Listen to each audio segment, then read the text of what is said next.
This podcast is brought to you by WRFL, Radio Free Lexington. Find us online at wrfl.fm. Catch us on your FM radio while you're in Central Kentucky at 88.1 FM, all the way to the left. Thank you for listening, and please be sure to subscribe.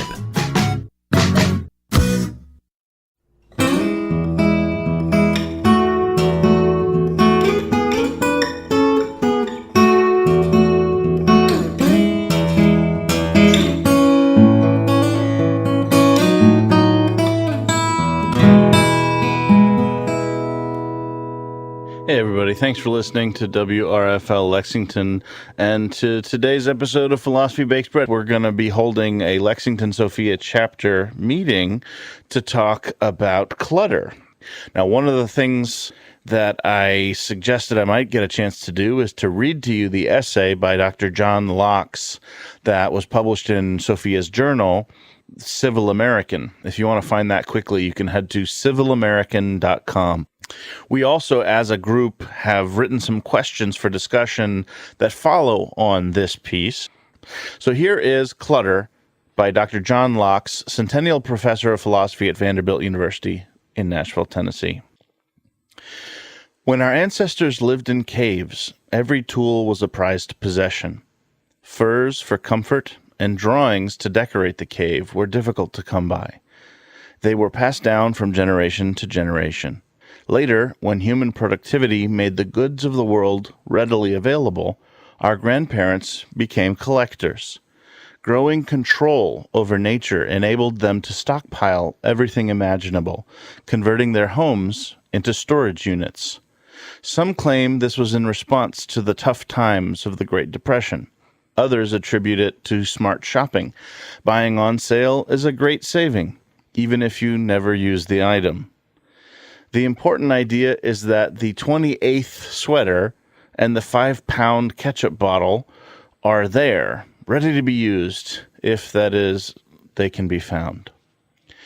You never know when it'll come in handy, quote unquote, is a great justification if what you look for is not lost in the clutter. We feel it impossible to discard perfectly usable clothing, even if we have no intention of ever using it. Surely there is nothing wrong with keeping food that is only a few months past the expiration date. And though we have no interest in the second treadmill a friend wants to give away, we'll manage to find a place for it. There is always room for the next coffee table, and, after a good sale, the clothes in the closets just have to be compressed a little more. Eventually, the stuff we collect invades all rooms and peeks out from under the beds. The moment of truth comes when we have to move. The death of a loved one or a divorce reveals the momentousness of the collection. Every item has memories attached. Everything cries to be preserved. Discarding anything feels like losing a friend. Is there a solution? Only one as radical as surgery is for cancer. Take 10 items you cannot live without. Leave everything in place and get a couple of friends to bring their friends to carry away whatever they want. What is left can go to charity. What we value says a lot about who we are. Look over the 10 objects you kept. What do they say about you? That's the end of the essay that Dr. John Lachs, Centennial Professor of Philosophy at Vanderbilt University and Chairman of Sophia's Board of Trustees, wrote and published in our journal, Civil American, whose tagline is Philosophy for Everyone. I hope you'll think about this provocative set of ideas and descriptions of clutter, how we come to have it, what it is, what it's like, why it's hard to pare down, and so forth. And the Lexington SOPHIA Chapter leadership got together and talked about this text in preparation for our coming meeting. These are what we're going to talk about on Tuesday the 18th at the North Side branch of the Lexington Public Library at 6 p.m. The people who wrote the following questions were Caroline Buchanan, Derek Daskalakes, Erik Jarvis, James William Lincoln, and myself, Eric Thomas Weber. So our first question that we thought to ask was, what counts as clutter? Number 1, what counts as clutter?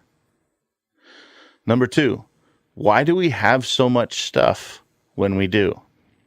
Number 3, why is it so hard to let go of things from our past?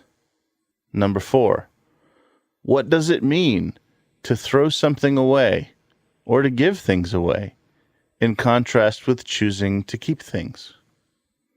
Number 5, why do we sometimes experience loss when we choose to discard or give away possessions? Number 6, why do objects take on so much emotional power when they do? Number 7, why do we become so attached to objects? Number 8, why do people collect things? Number 9, can the impulse behind waste not, want not cause us real problems?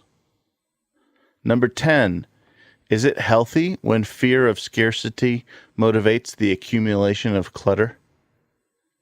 And number 11, does an ascetic life make people's lives better? And we've got a little asterisk here. Ascetic is an adjective meaning characterized by or suggesting the practice of severe discipline and abstention from all forms of indulgence, typically for religious reasons, but not only, right?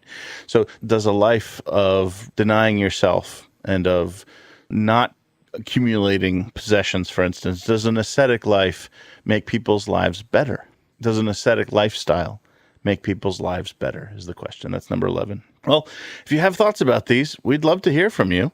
And the first thing you could do is just, stew on these questions. If you want to read the essay by Dr. John Lachs, head over again to civilamerican.com and search and look down on the page. You'll find the essay named Clutter there.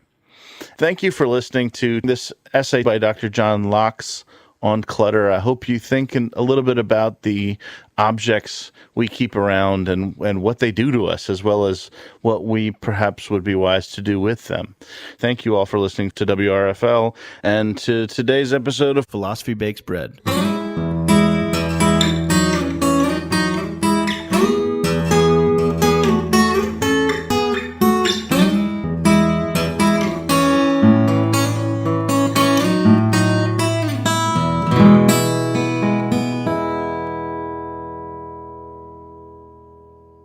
Hey there. If you're enjoying this podcast from WRFL Lexington, you may enjoy our live radio stream at WRFL.FM and, of course, via radio at 88.1 FM in the Central Kentucky area. We have a wide variety of programs you're sure to enjoy. Just go to WRFL.FM/schedule and see what programs appeal most to you. Thanks again for listening to this podcast from WRFL Lexington.